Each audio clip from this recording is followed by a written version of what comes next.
Interrupting a member's speech is not something we should encourage. David Garrett. John Boscawen. Thank you, Mr. Speaker. Sorry, Mr. Chairman, rather. No, I'm happy to take the call. And Mr. Chair, while I'm on the subject, let me say there's something else actually quite unique about the view of the ACT Party. Something very unique is that in this very House last week, we were the only party who stood up to support moves to reduce youth unemployment. We proposed a private member's bill to bring back youth rates that would have done something about Maori youth unemployment, and if the member had been concerned about it, she might well have spoken and voted in favour of it. Point of order, the Honourable Tainui. I don't know what that has to do with the Waikato-Tainui river bill. Thank you for that. I'm sure the member's going to come back to the subject. We are debating the Waikato River.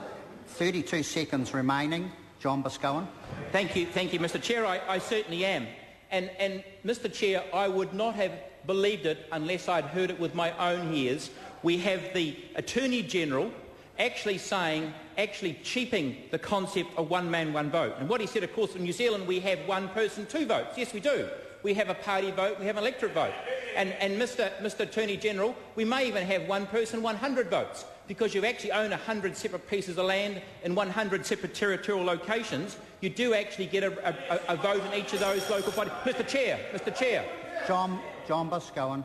Thank you, Mr. Chair. I noticed you allowed Nanaia Mahuta to speak for 15 minutes, and Mr. Chair, I intend to speak only for no more than... Order.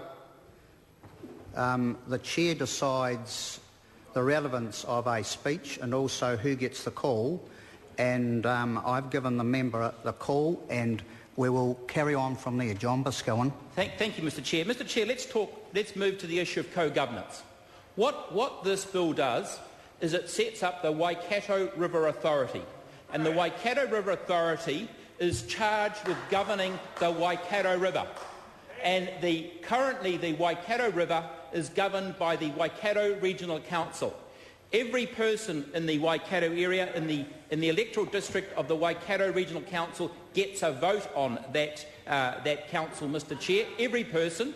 It's one man, one vote. Now, sir, that may seem a bit strange, because earlier this afternoon we heard from Tau Hanari, who said one person, one vote. Well, that's old hat. One man, one vote. That's old hat. Well, sir, I wonder how many supporters of the National Party actually understand that the whole basis of our democracy is under threat this afternoon. And, sir, I don't make that claim lightly, because we have the Waikato River Bill that appoints authority, and it allows the iwi of the Waikato area to appoint half the members, and the other half are appointed by the Crown, Mr. Chair. Now, the Waikato River is currently managed by the Waikato Regional Council. Every member of the Waikato Regional Council electoral district gets to vote. And, sir, I noticed that Marianne Street made the comments earlier this afternoon. She talked about the contribution of Rodney Hyde in the second reading of this bill. And she said, at best his comments were disrespectful, at worst they were despicable. Well, sir, Rodney Hyde was speaking up for the people of New Zealand. He was speaking up for democracy. And he was speaking up for the principle of one man, one vote. We also had from Marianne Street, she talked about the evolutionary development.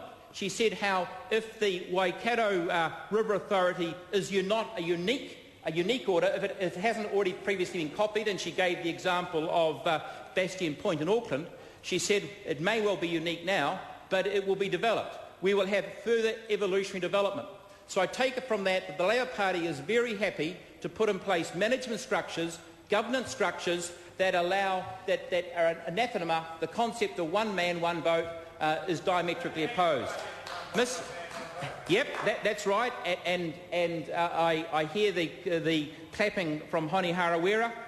He absolutely believes in that, because one of the other things that the ACT Party presents a unique view on in this House is the government's decision last week to sign, in fact not to sign, Mr. Chair, to affirm the United Nations Declaration on Indigenous Rights, and in particular Article 26, because Mr. Harawira,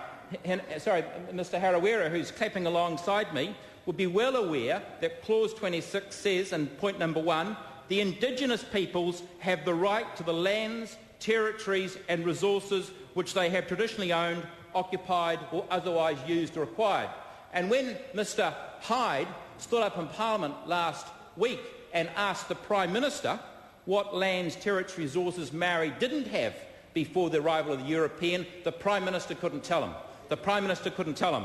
Now, if Marianne Street thinks that Rodney Hyde is being despicable or disrespectful, what Rodney Hyde is doing is he is speaking up for the people of New Zealand. He's speaking up for the concept of one man, one vote, sir. And if we're the only 5 people in this House to be doing that, sir, I'm very proud to be one of them. Thank you, Mr Chair.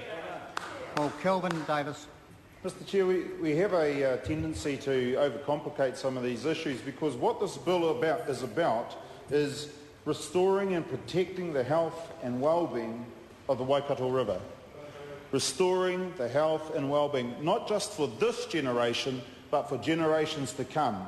And why are we doing that? We're doing it because right now the river is polluted, it's dirty, it's had years and years of herbicides, pesticides, effluent being dumped into that river so that it's unsuitable for swimming, unsuitable for gathering food. Māori can't gather their traditional food sources. That's the reason that we're here debating this bill. What's the alternative? Is it to continue to dump herbicides, pesticides, effluent, rubbish, goodness knows what, into the Waikato River? That's not an option. That's why we're here debating this. I really struggle to see why or what the ACT Party has against this bill. It talks about a single co-governance entity. Well, what's wrong with that? The bill previously had a number of entities looking after it, which would have led to confusion, which would have led to ambiguity over roles, and it wouldn't have actually led to the river being cleaned up. What's wrong with having a vision and a strategy for the river?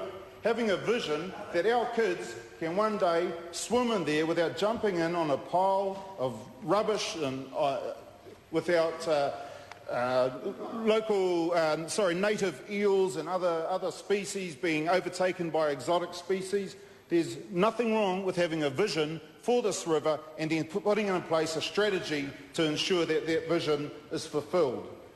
What's wrong with having a Waikato River Clean-up Trust, a body, a group that's there to sort out cleaning up the river?